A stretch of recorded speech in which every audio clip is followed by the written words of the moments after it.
A New York judge stepped out after dinner and disappeared into the city.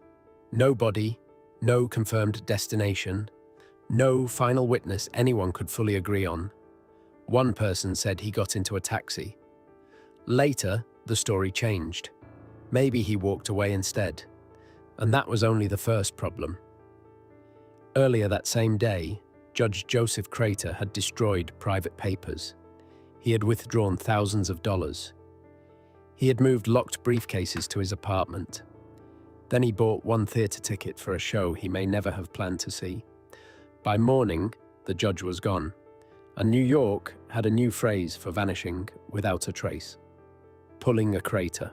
Crater was 41, a newly appointed New York Supreme Court justice, connected, ambitious, comfortable in the machinery of Tammany Hall politics. His appointment came in April 1930. Almost immediately, whispers followed it. Some wondered if the judgeship had been bought. Some wondered who had been paid. That summer, an anti-corruption investigation was beginning to circle New York politics. Crater was away in Maine with his wife, Stella, when he received a phone call. He did not explain it. He only said he had to return to New York to straighten those fellows out. That sentence is still sitting there, unfinished. Crater left Maine. Then he did something odd. Instead of immediately handling business, he went to Atlantic City with showgirl Sally Lou Ritz. He returned to Maine on August 1st. 2 days later, he went back to New York again. He promised Stella he would be back by her birthday, August 9th. He never made it. On August 6th, Crater spent the morning in his chambers. His law clerk later said the judge went through files for hours. Some papers were destroyed. Then Crater had the clerk cash checks for him. The amount was about $5,150. A lot of money to carry. A lot of money to carry on the day you vanish. Crater and the clerk carried 2 locked briefcases to Crater's Fifth Avenue apartment. Then, Crater dismissed him for the day. The briefcases were never seen again. Neither were the documents inside them. That evening, Crater bought one ticket to a Broadway comedy called Dancing Partner. 1 seat, a public place, a normal plan, or a prop. He ate dinner at Billy Haas's Chop House with Sally Lou Ritz and lawyer William Klein. After dinner, the story splits. At first, his companion said Crater got into a taxi outside the restaurant. Later, they said they got into the taxi, and Crater walked away. That difference matters. A taxi gives him a route, a driver, a possible witness. A walk gives him almost nothing. Just Manhattan at night. And then, blank space. The theater ticket was never used, or at least, no one proved he used it. He had gone through the motions of an ordinary evening. Dinner, a show, friends. But every ordinary detail had a loose thread. Why destroy papers? Why move locked briefcases? Why withdraw cash? Why buy one ticket after already having seen a preview of the same show? Detectives later found his safe deposit box empty. The briefcases were gone. The money was gone. And for weeks, almost nobody treated the disappearance like a disappearance. Stella waited. Friends waited. Court officials waited. Only when Crater failed to appear for the opening of court did panic finally catch up. By then, the trail had cooled. New York had swallowed him whole.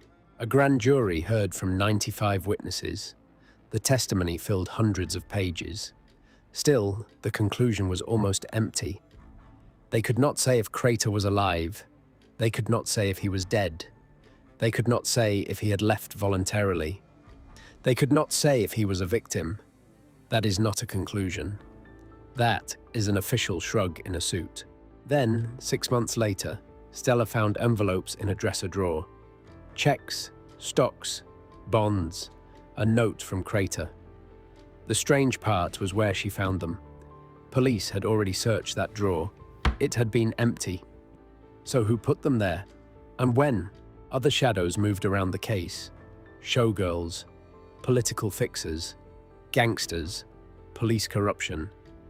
One woman connected to the city's underworld, Vivian Gordon, was later found murdered after offering to talk about police graft.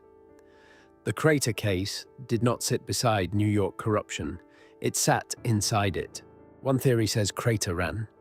He had money, he had connections. He may have known the corruption inquiry was moving closer. But running leaves, traces, a name, a ticket, a bank movement, a body somewhere living under a lie. None appeared. Another theory says he was killed. Maybe over blackmail, maybe over politics, maybe because he knew too much. That theory fits the danger around him, but it still has the same missing center. No confirmed murder scene, no remains, no final witness who holds. In 2005, a note surfaced claiming Crater had been murdered and buried near Coney Island. But by then, the supposed site had long since been excavated. The claim arrived too late to prove, and too neatly to trust. Judge Joseph Crater did not vanish from a wilderness. He disappeared from the busiest city in America. After dinner, near Times Square, in a suit, with money in his pocket and secrets behind him. The case became a joke for nightclub comics. Judge Crater, call your office. But underneath the joke was something colder. A judge walked into New York's lights, and the city gave back nothing. Not a body, not a confession, not even a final direction. Only the question left on the curb. Did Joseph Crater disappear because he planned it, or because someone else did?